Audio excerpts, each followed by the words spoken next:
प्यारे दोस्तों, लखनऊ की सड़क पर एक लड़की खड़ी थी। वह ऑटो रिक्शे वाले का इंतजार कर रही थी कि अचानक उसको एक ऑटो वाला दिखाई दिया। उसने उसको रुकने का इशारा किया तो ऑटो रिक्शा वाला रुक गया। रिक्शे वाला उस खातून से पूछने लगा कि आपको कहाँ जाना है। उस हिंदू लड़की ने देखा कि रिक्शे वाला एक मुसलमान है। उसने सर पर टोपी पहन रखी है और चेहरे पर सुन्नते रसूल सल्लल्लाहु अलैहि वसल्लम सजा रखी है, यानी दाढ़ी रखी है। तो उस लड़की ने ऑटो वाले को मौलवी समझकर दिल ही दिल में कहा, मैं इससे कह देती हूं कि मुझे कहीं नहीं जाना। लेकिन क्योंकि उस लड़की का ऑफिस एक सुनसान जगह पर था, वहां पर ज्यादा दूसरी सवारियां नहीं आती थीं और गर्मी की वजह से उसकी हालत भी खराब हो रही थी। उस लड़की के पास अब और कोई ऑप्शन मौजूद न था, लिहाजा मजबूरन उसे मौलवी के साथ बैठना ही पड़ा। उस लड़की ने कहा, मुझे सिविल लाइन जाना है।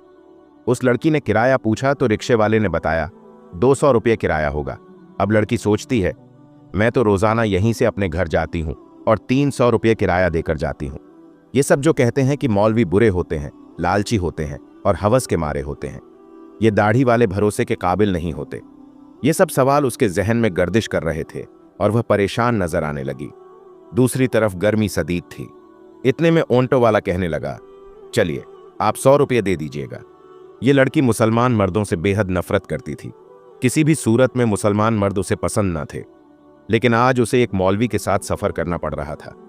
इस सफर के दौरान मौलवी ने इस लड़की से क्या कहा, इस मौलवी का उस लड़की पर क्या असर हुआ, ये सारी तफसीलात आगे हम आपको वीडियो में बताएंगे। पहले आपसे गुजारिश है कि आप इस वीडियो को एक लाइक लाजमी करें और आपने चैनल को अभी तक सब्सक्राइब नहीं किया है तो जल्दी से आप इस चैनल को सब्सक्राइब कर लीजिए, क्योंकि हम आपके लिए बहुत ही प्यारी प्यारी वीडियो लाते रहते हैं। प्यारे दोस्तों, लड़की रिक्शे वाले के साथ जाने को तैयार हो गई और रिक्शे वाले से कहा, मेरा सामान उठाने में मेरी मदद करो। रिक्शे वाले ने सारा सामान उठाकर ऑटो में रखा और वह चल पड़े। दूर जाकर ऑटो वाले ने कहा, मैं दरअसल एक बयान सुन रहा था जो कि दरमियान में ही रह गया है। अगर आप बुरा ना माने तो क्या मैं इसको पूरा सुन लूं? यह सुनकर वह लड़की कहने लगी, हाँ, मुझे कोई प्रॉब्लम नहीं है, आप पूरा सुन लीजिए। लड़की के ऐसा बोलने पर ऑटो ड्राइवर अपनी टेप को एक बार फिर से ऑन किया।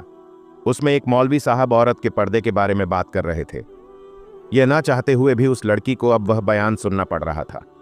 वह लड़की लिबरल और बेदीन दोस्तों के साथ रह रहकर उसके दिल में मुसलमानों के लिए नफरत ही भर गई थी।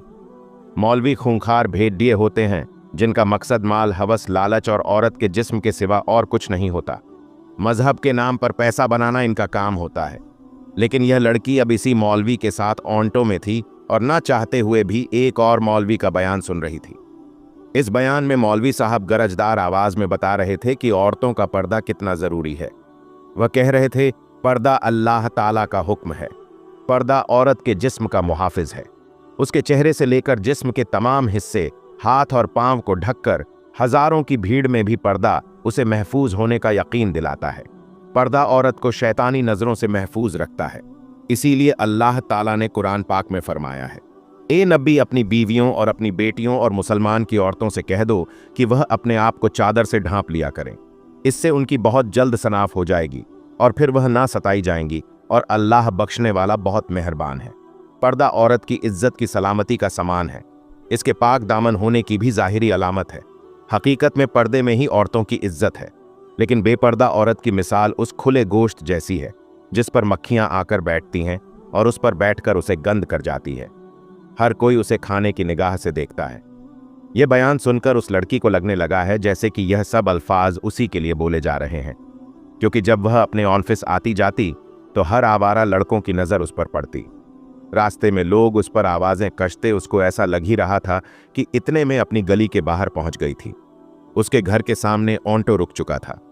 लड़की ऑटो से उतरी और कहने लगी, आप मेरा सामान बाहर रख दीजिए। वह लड़की अपनी माँ को फ़ोन करती है और कहती है, आप मेरे छोटे भाई सनी को नीचे भेज दीजिए। मेरे पास कुछ सामान है जिसका वज़न कुछ ज़्यादा ही है, मैं अकेले उठाकर उसको ऊपर नहीं ला सकती। माँ कहती है, बेटा तुम्हारा भाई तो घर पर नहीं है। यह सुनकर ऑटो ड्राइवर बोला, मैं आपका सामान आपके घर तक छोड़ देता हूँ, इसमें मुझे कोई मसला नहीं है। लड़की के दिमाग में यह सोच पहले आ चुकी थी, यह तमाम खेल पैसों की लालच में किया जा रहा है। मैं इससे अपना सामान ऊपर रखवा लेती हूँ और फिर जितना पैसा मांगेगा मैं उतना पैसा इसको दे दूंगी। लड़की ने कहा, ठीक है, आप सामान घर के अंदर रख दें। मौलवी ने सामान उठाया और लड़की के पीछे चलते चलते सारे सामान फर्स्ट फ्लोर पर उसके फ्लैट के सामने रख दिया। लड़की ने 300 रुपये निकालकर उसकी तरफ बढ़ाए तो ऑटो ड्राइवर ने कहा, किराए की बात तो 180 की थी, तो यह ज्यादा पैसे क्यों दे रही है? लड़की ने कहा, मैं रोजाना ऑफिस से घर ऑटो में ही आती जाती हूँ, यह मेरा डेली का किराया मैं आपको दे रही हूँ। आपने तो मेरा सामान उठाकर दरवाजे तक भी पहुंचा दिया है। अगर आप इसकी अलग कीमत या मुआवजा चाहते हैं तो मैं वह भी अदा करने को तैयार हूं। मौलवी ने कहा, देखिए बहन, बात 180 रुपये की तय हुई थी। आप मुझे सिर्फ किराया का 180 रुपये ही अदा कीजिए। बाकी जो मैंने सामान उठाने में मदद की है, यह तो मेरा दीन सिखाता है। हमें दूसरों के साथ न सिर्फ हमदर्दी दिखानी चाहिए, बल्कि उनकी मुश्किलात में उनके काम भी आना चाहिए। यह सुनकर वो लड़की कहने लगी, आप मुझे एक बात बताइए, क्या आप वाकई में एक मौलवी है? वह शख्स उसकी तरफ देखकर हल्का सा मुस्कुराया और कहा, बहन, मैं कोई हाफिज आलिम या दीन की बहुत ज्यादा समझ रखने वाला नहीं हूं, लेकिन मैं उन लोगों से बहुत प्यार करता हूं। मेरा दीन सिखाता है, अपने से दूसरे लोगों के साथ, चाहे उनका ताल्लुक किसी भी दिन से हो, किसी भी मजहब से हो, किसी भी इलाके से हो, आपको उससे हुस्न अखलाक के साथ पेश आना चाहिए।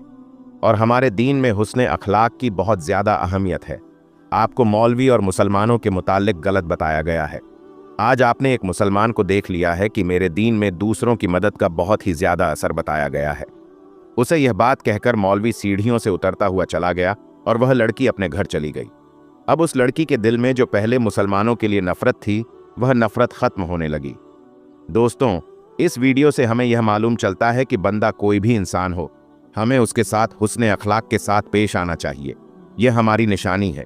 जब दूसरे मजहब के लोग आपके अच्छे हुस्न अखलाक को देखेंगे तो सोचेंगे, जब इनका उम्मती ऐसा है तो इनके आका कैसे होंगे। तो दोस्तों, हमें अच्छे हुस्न अखलाक के साथ सभी लोगों से पेश आना चाहिए। प्यारे दोस्तों, आज कुछ लोगों की वजह से पूरे देश का माहौल बिगड़ा हुआ है। जगह जगह पर लोग हिंदू मुसलमान कर रहे हैं, जगह जगह पर दंगे फसाद हो रहे हैं।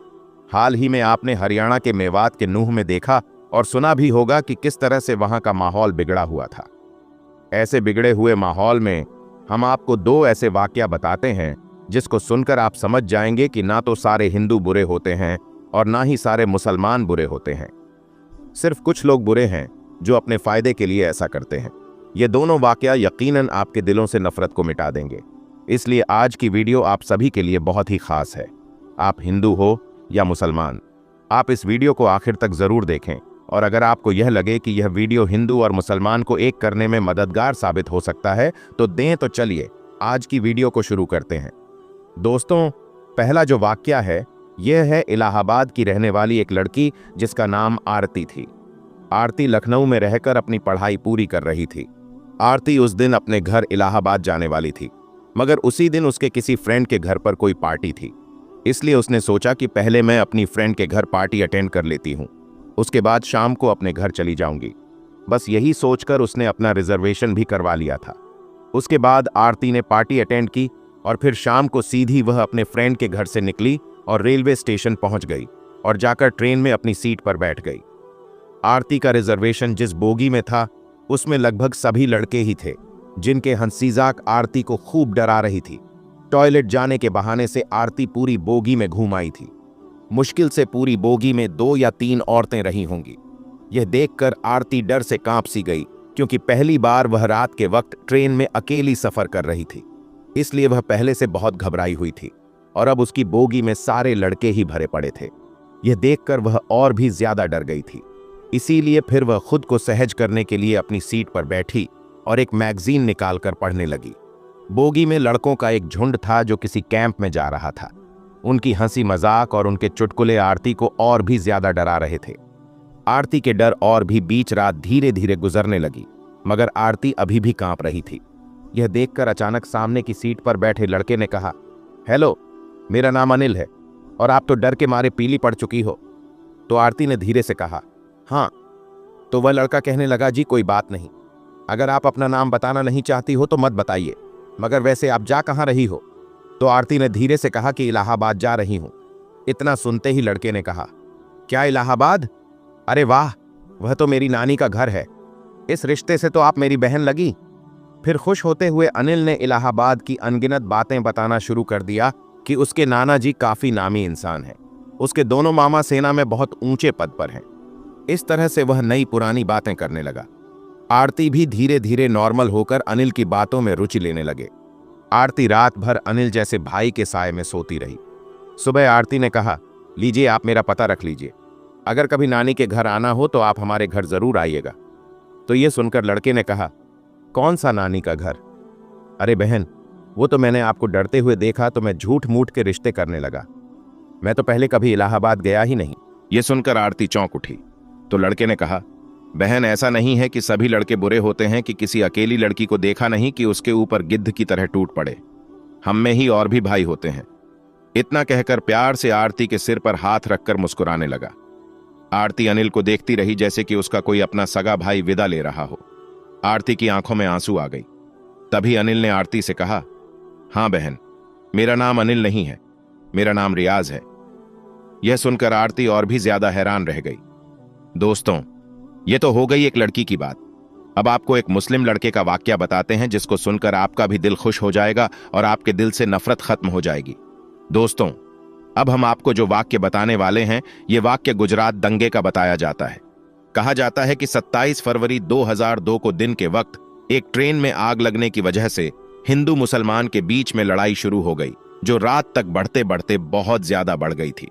फिर रात के वक्त लोग टोलियों की शक्ल में सड़कों पर घूमने लगे और बेकसूर लोगों पर हमला करने लगे।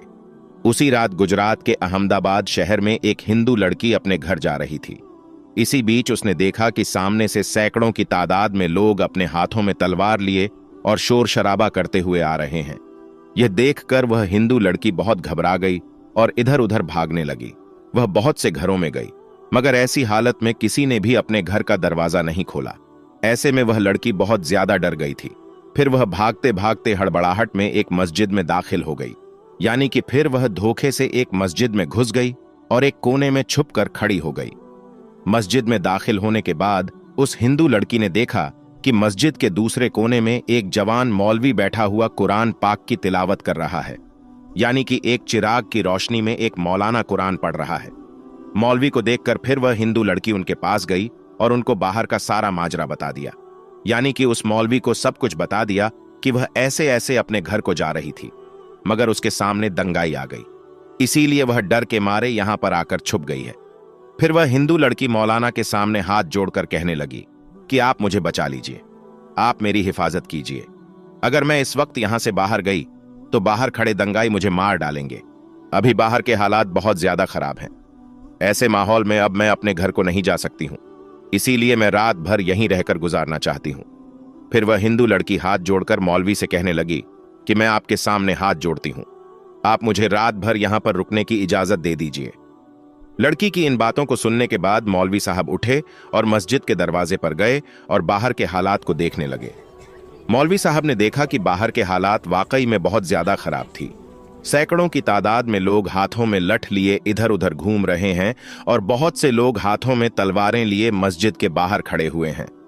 यह देखकर मौलवी साहब भी बहुत डर गए। उन्होंने मस्जिद का दरवाजा बंद किया और अंदर जाकर उस लड़की को मस्जिद में रुकने की इजाजत दे दी।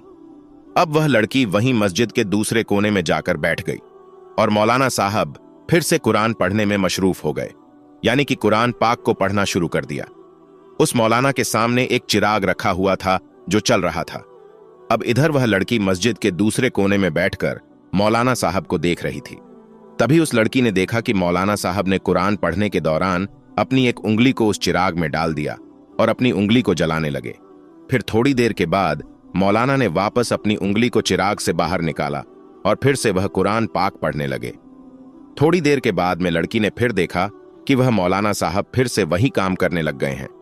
यानी कि उन्होंने फिर से अपनी उंगली को चिराग में डाल दिया और थोड़ी देर जलने के बाद उन्होंने वापस अपनी उंगली को बाहर निकाल लिया।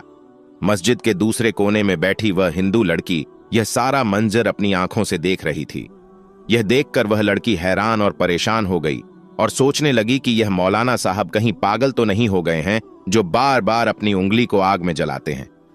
खैर दोस्तों, फिर ऐसे सोचते सचते उस लड़की की आंख लग गई, यानी कि उसको नींद आ गई और फिर पूरी रात निकल गई और सुबह हो गई।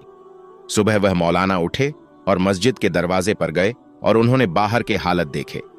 मौलाना साहब ने देखा कि उस वक्त बाहर कोई भी दंगाई नहीं था, यानी कि सारे दंगाई वहां से जा चुके थे। फिर वह मौलाना उस लड़की के पास गए और कहने की बहन उठो, हमारे नमाज का वक्त हो गया है, अभी थोड़ी देर के बाद ही यहां पर बहुत सारे नमाजी आने वाले हैं, इसीलिए अब तुम्हारा यहां पर रुकना मुनासिब नहीं है, क्योंकि अगर लोगों ने तुमको यहां पर देख लिया तो लोगों में बदगुमानी पैदा हो जाएगी, लोगों में एक डाउट पैदा हो जाएगा, इसलिए अब तुम जल्दी करके यहां से चली जाओ। और मैंने बाहर जाकर देख भी लिया है, अभी बाहर के हालात नॉर्मल है, बाहर का रास्ता भी साफ हो चुका है, अब आप आसानी से अपने घर को जा सकती हैं। आओ, अब मैं तुमको बाहर तक छोड़ देता हूं। यह सुनकर उस लड़की ने कहा कि अगर बाहर का रास्ता साफ हो चुका है तो मुझे जाने में कोई हर्ज नहीं, मगर मैं जाने से पहले आपसे एक बात जरूर पूछना चाहूंगी। मैं आपसे एक सवाल करना चाहती हूं, पहले आप उसका जवाब दीजिए। यह सुनकर मौलाना साहब कहने लगे कि पूछिए बहन, क्या पूछना चाहती हो। वह कहने लगी कि मौलाना साहब, मुझे यह बताइए कि आप रात भर अपनी उंगली को चिराग में जलाने की कोशिश क्यों कर रहे थे। यह सुनकर मौलाना साहब कहने लगे, बहन इस बारे में आप ना ही पूछो तो अच्छा है, क्योंकि यह मेरा जाति मामला है, इसलिए मैं इसके बारे में आपको नहीं बता सकता। तो यह सुनकर वह लड़की कहने लगी कि जब तक आप मुझे इसके बारे में नहीं बताएंगे तब तक मैं यहां से वापस नहीं जाऊंगी। इसीलिए फिर मौलाना साहब को इसके बारे में मजबूरन बताना पड़ा। फिर वह मौलवी साहब कहने लगे कि देखो बहन, बात दरअसल यह है कि जब तुम रात के वक्त यहां पर आई थी तो तुम्हारी खूबसूरती को देखकर शैतान ने मुझको बहकना शुरू कर दिया था, इसलिए फिर मेरे दिल में नफसियती ख्वाहिशात उभरने लगे थे, यानी कि तुमको देखकर मेरे दिमाग में गलत गलत और गंदे ख्याल आने लगे थे और वह मुझको बेचैन करने लगे थे। इसलिए फौरन मेरे दिल ने मुझसे कहा कि अगर तुम बुरा काम करोगे तो कल क़यामत के दिन तुम्हें जहन्नुम की आग में जलना पड़ेगा, जो इस दुनिया की आग से 70 गुना ज्यादा भयंकर होगी, ताकतवर होगी। इसीलिए पहले तुम इस दुनिया की आग का मजा छक लो। बस यही सोचकर फिर मैं अपने दिल की बात को मानते हुए अपने जिस्म को आग के हवाले कर दिया और अपने जिस्म को आग का मजा छकाने लगा और अपनी नफ्स से कहने लगा कि अगर तुझ में आग की तपिश को बर्दाश्त करने की ताकत है तो फिर तुम्हारी मर्जी है, तुम जो चाहे वह करो। अगर तुम इसको बर्दाश्त कर सकते हो तो फिर तुम यह गुनाह कर लो। इसी वजह से रात में जब जब भी मेरे दिमाग में गलत और गंदे ख्याल आए तब तब मैंने अपने नफ्स को आग के हवाले कर दिया और नफ्स को आग का मजा छकाने लगा। आग की तपिश देखकर मेरे नफ्स गलत काम करने से रुक गई। ऐसे करते करते ही मेरी पूरी रात गुजर गई। तो दोस्तों, देखा आपने, ना ही सारे हिंदू बुरे होते हैं और ना ही सारे मुसलमान बुरे होते हैं। बुरे कुछ गिने चुने लोग होते हैं जिनको भी बुरा बना दिया जाता है, क्योंकि वह बुरा बनेंगे तभी वह किसी का फायदा वहां पर होगा। कुछ लोग हैं जो अपने फायदे के लिए हिंदू मुसलमान को लड़वाने का काम बड़े लेवल पर कर रहे हैं। इसीलिए आप ऐसे लोगों की बातों में कभी ना आए और आपस में सब मिलजुल कर रहे। इसी में हम सबका फायदा है, हमारे देश का फायदा है। दोस्तों, हजरत अली ने फरमाया, रात को जो लोग चेहरा धोकर नहीं सोते तो उनके साथ क्या होता है, और साथ ही साथ हम आपको बताएंगे। हमारे प्यारे नबी हुजूर पाक सल्लल्लाहु ताला अलैहि वसल्लम ने फरमाया, 10 औरतों को अल्लाह पाक बहुत मोहब्बत फरमाता है, यानी अल्लाह इन 10 औरतों से बहुत ज्यादा मोहब्बत करता है। तो दोस्तों, अगर आप यह जानना चाहते हैं कि वह 10 औरतें कौन से हैं तो आप इस वीडियो को आखिर तक जरूर देखें। दोस्तों, हजरत अली रज अल्लाहु ताला अन्हु ने फरमाया कि जो लोग रात को चेहरा धोकर नहीं सोते उनके साथ क्या होता है। एक मर्तबा हजरत अली रज अल्लाहु ताला अन्हु रास्ते से गुजर रहे थे तो आपने देखा एक शख्स रास्ते के किनारे सोने की तैयारी कर रहा था और उसके चेहरे पर मैल और चिकनाई लगी हुई थी। तो हजरत इमाम अली रज अल्लाहु ताला अन्हु उसके करीब गए और फरमाने लगे, ए बंदा, खुदा याद रखना, सोने से पहले अपने हाथों और चेहरे को धो लेना, क्योंकि जो इंसान रात को चेहरा धोकर नहीं सोता तो शैतानी जिन्न और इंसान उसके चेहरे को चाटते रहते हैं और यूं उस इंसान को डरावने ख्वाब और उसके दिमाग में वहम और वसवसे आते रहते हैं। याद रखना, रात को चेहरा धोकर सोना मोमिन की निशानी है, क्योंकि इससे बरकत के फरिश्ते उसके आसपास घूमते रहते हैं, उस इंसान की हिफाजत करते रहते हैं और यूं वो इंसान जहनी दबाव और शैतानी अमराज से अल्लाह की पनाह में रहता है। दोस्तों, अब हम आपको बताते हैं कि प्यारे नबी हुजूर पाक सल्लल्लाहु अलैहि वसल्लम ने फरमाया, अल्लाह पाक 10 औरतों से बहुत ज्यादा मोहब्बत करता है। यानी कि दोस्तों, वो 10 औरतें ऐसी हैं जिनसे अल्लाह पाक बहुत ज्यादा मोहब्बत करता है, उनको पसंद करता है। तो वो 10 औरतें कौन कौन सी हैं, आइए हम आपको बताते हैं। नंबर 1, पर्दा करने वाली औरत। दोस्तों, नबी करीम हुजूर पाक सल्लल्लाहु अलैहि वसल्लम ने इरशाद फरमाया कि जन्नत में लोग अल्लाह का दीदार करने के लिए ख्वाहिशमंद होंगे, मगर जो औरत दुनिया में पर्दे की हालत में रहेगी तो ऐसी औरत के दीदार के लिए अल्लाह खुद ख्वाहिशमंद होगा। और जो औरत दुनिया में अपने आप को ढांप कर रखती है, यानी कि पर्दे की हालत में रखती है, तो ऐसी औरत को अल्लाह बहुत पसंद करता है और ऐसी औरत से अल्लाह पाक बहुत ज्यादा मोहब्बत करता है। नंबर 2, शौहर की फरमाबरदार औरत।